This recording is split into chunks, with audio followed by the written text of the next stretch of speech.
Ang dami ng pinangalanan, pinahiyaang kasabwatang pinangalandakan. Hindi nyo na kami manloko. Dapat bang paniwalaan?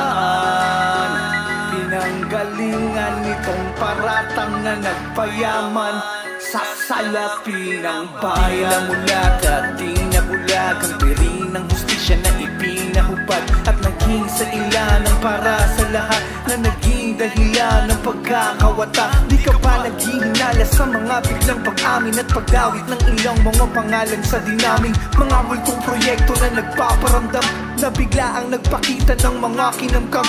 Di na maligamgam pagkat patuloy ang pag-init ng dugo naming mga aping palaging naiibit, na tinuring yung bulag bingi at mga pipi. Kayong ang iniisip lagi puro pang sarili, madaya. Nag-aambag naman tayo, pero bakit sila lang ang nakakainom? Hanggat may lubog at gutom, hindi tayo mananatiling tikom. Kung kinakailangan ng revolusyon,